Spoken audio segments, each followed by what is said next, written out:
Hello, my name is Rebecca Sontag, and today is the day. Today's the day that I'm going to start doing what I told myself I was going to do, like, a month ago, or, maybe a couple of years ago, depending on how you look at it, or, I don't know, but then, maybe longer than that. But anyway, I have done it before. I have put a couple of videos up, but lately I decided that I was going to focus a bit, try and focus on YouTube, learn it, and I have a camera, I have a microphone, and I have a lot of cool things that I want to talk about and explore. Lots of times telling other people about my thoughts and ideas helps me work out my own thoughts and ideas for myself. So if you don't mind, I'm going to use this as an opportunity to do just that. As I mentioned, it was trying to decide when to do this and how to do this and what was it going to be and why haven't I started, and what's holding me back. I started to kind of think about ways that I've been sabotaging myself in getting this channel started. And I realized that there are some, there are consistent themes that kind of weigh people down, I think.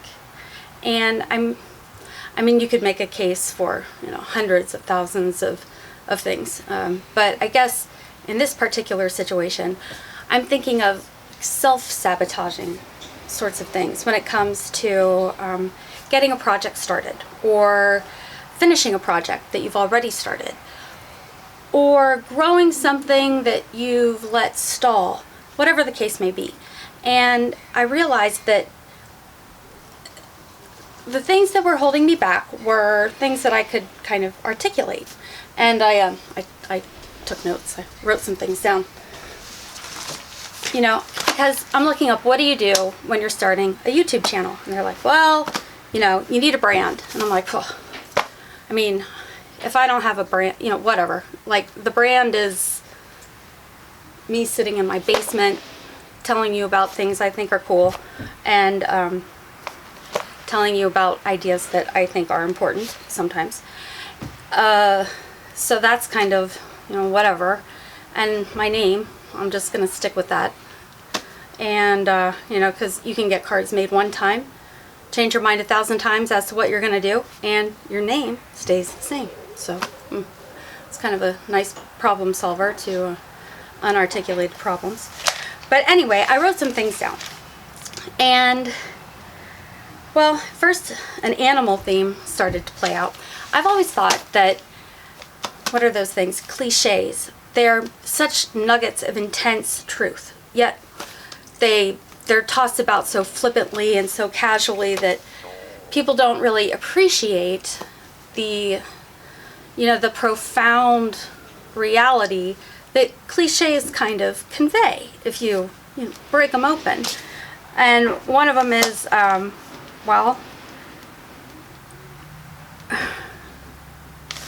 it's kind of a colloquialism, but that whole ain't nothing to it but to do it. I think that's a big one. So one of the things that gets in the way of success, I think, in a self-sabotaging kind of way, is procrastination, for sure. And there are so many different ways to procrastinate, and lots of them can be with good intent. Like, you're planning so much, like, okay, I'm going to start this channel. What's it going to be about? What are my first 5 episodes going to be about? What kind of technology do I need? What kind of camera? What kind of lens? What kind of microphone? External, or rely on the internal, or separate audio and visual? Depending on how into something you get, you can take one teeny little facet and work it to death. And that's going to hold you up. And, there was some of that. And then another thing was, I don't know, what? Don't be a chicken. My Facebook quotes, one of them is, and I'm going to talk about both of them. I have 2. One of them is, what other people think of me is none of my business. And I think that is such a huge and freeing truth for everyone. Everyone has an opinion. We're all allowed to have opinions, but because of that, we can't get hung up on every single person's opinion. You have to do what you think is right and best in your context and your scenario and in the moment. And as long as you're doing your best, you can't let the possible criticisms or your self-consciousness or your just general fear. Fear, I think, is one of the most damning primal emotions in the whole world, because it prevents you from acting, and it makes you do, I don't know, it's just not good. So you don't want to act from fear. People are allowed to think things, but you don't have to get bogged down in it, and I think that's helpful. And okay, what else? Blah, blah, blah. Don't let the tail wag the dog. So I think that's important too, because you can't go around chasing ideas. So if you're trying to think, what should I make a channel about? What should I write a book about? Or whatever it is. If you go looking to see what the newest, hottest thing is, and your intent is to be cutting edge all the time, then it's like a pyramid scheme, in my opinion. Once you've heard about it, that ship has sailed. Yeah, that's gone. You're making money for somebody else, or you're not gonna, it's 2 seconds too late, kind of, is the point of that. So do what you think you should, or do what you want to do. Because, and this I think is important, even from like a theology point of view. There's only one of you. There's only one of me. And so trying to be someone else, not only are you going to fail at that, but you're going to kind of let the world down by not being the you that you are. And, giving the perspective and the witness and the how you see the world, to not reflect existence back from what your one little unique space that no one else can occupy. So authenticity, I think, is important, but I think that kind of comes with getting over the nerves part, and getting over the nerves part really only happens when you do it, when you practice, so anyway, so I decided I'm doing it no matter what. And I fussed around forever, I'm like, oh, the light looks weird, like, oh, my sound isn't great, I'm not sure this thing is level, like, I should probably get one of those clicky things or a timer, so it all turns on and I don't have to walk around the front. And then there's music and branding and all this other stuff. But, I'm not going to let that stuff kind of trip me up or get in the way. And that being said, though, I do actually have to, not just preach for 10 minutes or however long it's been into a dark camera lens. That's all I'm seeing. So I'm going to repot a fig tree that I got. It had gone dormant, and then I stuck it in really good light, and then it came back to life. So it's pretty root bound and everything. And I got this cool little guy at a fig swap from a local fig group. And I can't remember the guy's name that gave it to me, but I know that I think he lives in Dayton, close to there, and the fig tree, it's labeled KESC guitar. And what I've learned from these fig people is that labeling is a very serious business. So first thing I'm going to do is label this thing. I'm going to label the pot. I'm going to label every single thing I can. These pens, alright. And this is like a paint pen thing. It's all waterproof and all this other stuff. So what I say? KESC. Okay. Oh, this is nice. C guitar. Yeah, I recommend these things. They're cool. Acrylic painter. Okay, so I'll put the lid back on.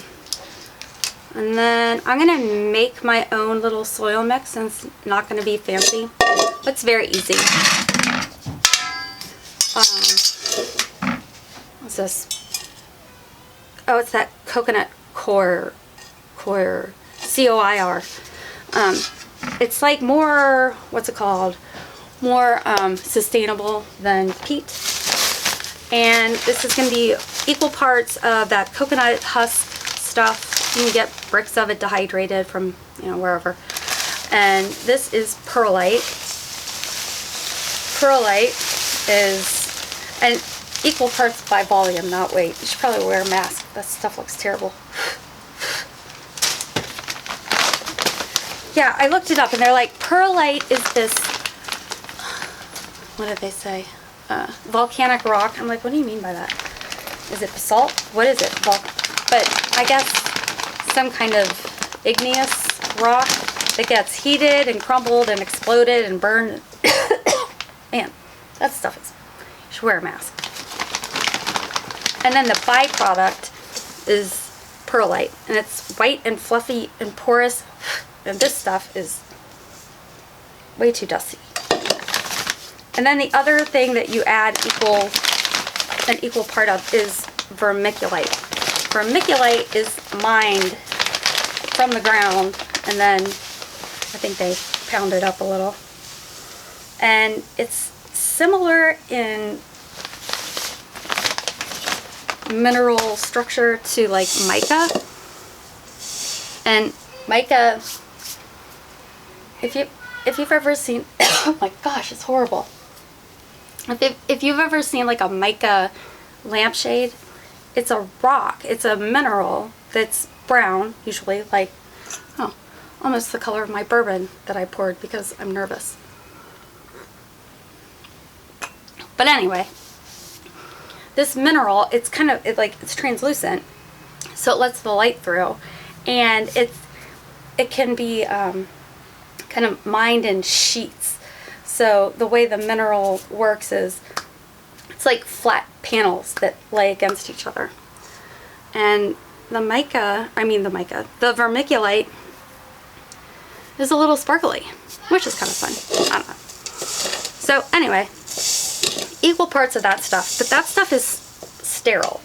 So it will drain well, and it will hold water, and it will probably let off a couple weird little minerally sorts of things that plants probably need. Ugh. But it doesn't have any food in it. There's no nutritive anything. So I'm going to add that with Osmocote, which isn't fancy, but gets the job done. How much? Oh man, I don't know. I'm going to make it up. I'm going to say third a cup. And even then, I'm just going to eyeball it, so. Oh man. Next time. And this is well ventilated. Like, I have a full-size door open right behind the camera.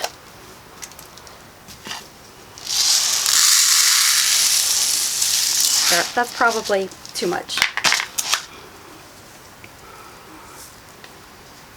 And I probably shouldn't do that, but too late.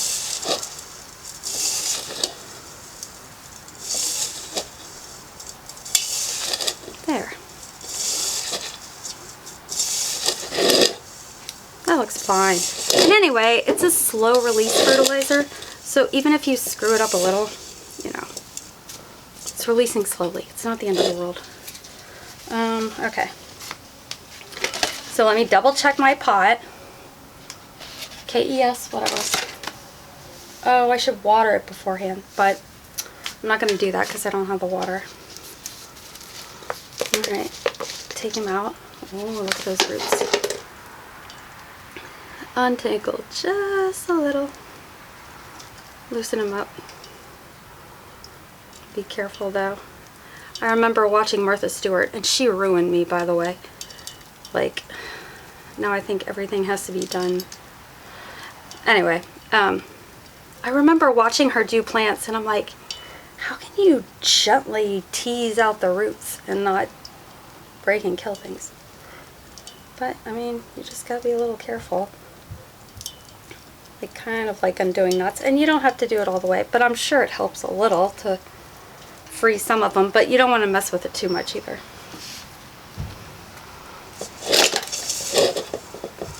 You know, I'm going to put a piece of broken pot in the bottom, because there are a bunch of holes for drainage, which is good, but it would make a bunch of that soil, because the soil texture is pretty fine. I probably could have gotten a bigger pot for this little dude. Snug you in, and then fill it up.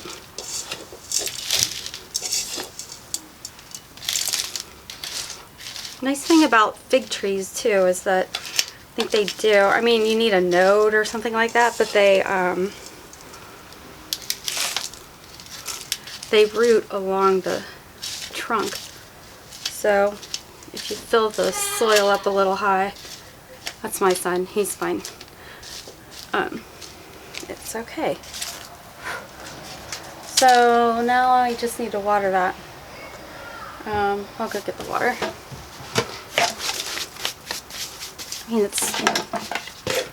no, I don't need to get the water. So anyway, you water it. Oh, look. I've got a thing of water. There's water in this bowl. So I'll just put it in there, and then it can soak up the water from the bottom. It'll like that anyway. But I won't leave it in there too long, because fig trees, like most plants, do not care for wet roots. So there, I'm done. I did something, and I made my first video for this new venture, and that's kind of what I needed and wanted to do. So thank you very much if anybody watches this. I appreciate it. That was nice of you. And I don't know, I hope it wasn't a total, I hope it wasn't, I don't know, maybe something of value will be found by someone. Maybe it's just me, but I appreciate the chance to get to do it. So cool. All right. Bye. Thanks.